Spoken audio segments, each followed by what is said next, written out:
Welcome to Webline. Serena Paul से बातें कर रही थी, तभी ही वहाँ पर रोमन आता है।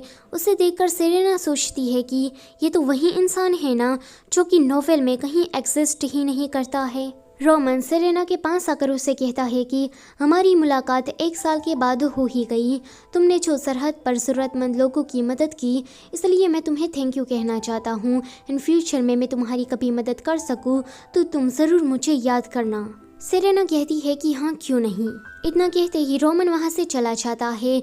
पॉल पूछता है कि वो किस बारे में बात कर रहा था, तो सेरेना उसे कहती है कि मैंने होमलेस और जॉबलेस लोगों की मदद की एंड उसे रोज़गार दिलवाया, इसलिए ये बस मुझे थैंक यू कह रहा था। वैसे पॉल, तुम क्या मुझे बता सकते हो कि ये रोमन किस टाइप का इंसान है? तो पॉल कहता है कि ये राजघराने से है और हमेशा ही सरहद पर रहता है। सेरेना कहती है कि और कुछ, तो पॉल कहता है कि ये काफ़ी काइंड है एंड प्रजा इसकी तारीफ करती रहती है। ये कितना भी बिजी हो पर हमेशा नेट्स की स्पेशल केयर करने के लिए पहुंच जाता है, इसलिए तो ये मेरा भी फेवरेट है। सेरेना सोचती है कि मैं रोमन के बारे में क्यूरियस हूँ क्योंकि मैंने इसका जिक्र नोवेल में कहीं देखा ही नहीं। तभी ही वहाँ पर कोर्ट लेडी आकर कहती है कि कॉन्सर्ट लियाना आपको किंग बुला रहे हैं। यह सुनकर सेरेना सोचती है कि ऐसा तो कुछ नोवेल में था ही नहीं, किंग ने कभी भी मुझे मिलने के लिए नहीं बुलाया। वेल गाइस, जब से सेरेना की शादी किंग से हुई है तब से उसका नाम सेरेना नहीं पर कॉन्सर्ट लियाना हो गया है। फाइनेंसर और रोमन बातें कर रहे थे कि किंग से ज़्यादा अच्छी तो लियाना है। लियाना ने इस कंट्री की गरीबी को दूर करने के लिए बहुत सारे अच्छे काम किए हैं। किंग उन लोगों की बातों को सुनकर कहता है कि तुम दोनों मेरे ही घर में आकर मेरी ही चुगली कर रहे हो। ये सुनकर ये दोनों कहते हैं कि लियाना ने अच्छे काम किए हैं तो आपको उसे कुछ रिवॉर्ड या फिर फेवर देना चाहिए। ये सुनकर किंग कहता है कि मैंने उसे एक पर्सनल बॉडीगार्ड दिया है, इससे ज़्यादा मैं उसके लिए क्या कर सकता हूँ। ये सुनकर ये दोनों ही कहते हैं कि हे भगवान, इसका तो कुछ नहीं हो सकता।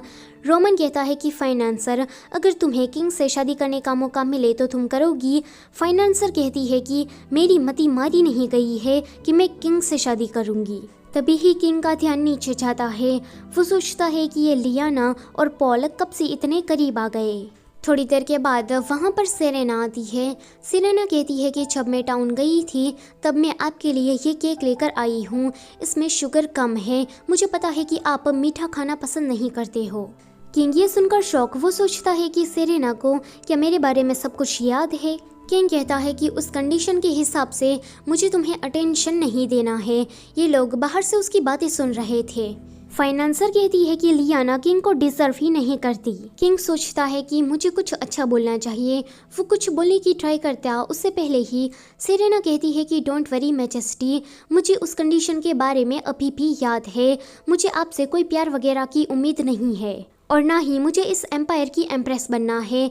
मैं अपनी ज़िंदगी में बहुत ही ज़्यादा खुश हूँ। अगर आपको कोई काम ना हो तो मैं यहाँ से जा सकती हूँ। इतना कहते ही वो चली जाती है। किंग सोचता है कि मुझे अब पछतावा हो रहा है। फाइनेंसर कहती है कि आप तो सच में गधे हो। सेरेना जो केक लेकर आई थी, जब वो केक खाता है तो उसे काफ़ी ज़्यादा डिलीशियस लगता है।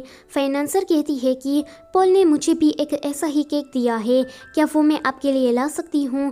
किंग कहता है कि ज़रूरत नहीं है, तुम्हारे हिस्से का केक तुम ही खाओ। तो फाइनेंसर कहती है कि तो क्या आप सिर्फ कॉन्सर्ट लियाना का लाया हुआ केक ही खाएंगे? इसी के साथ पार्ट नंबर 3 यहीं पर ही ख़त्म होता है। वीडियो अगर अच्छी लगी है तो लाइक करो, चैनल को सब्सक्राइब करो एंड हाँ, बेल आइकन को भी प्रेस कर देना। Thank you for watching.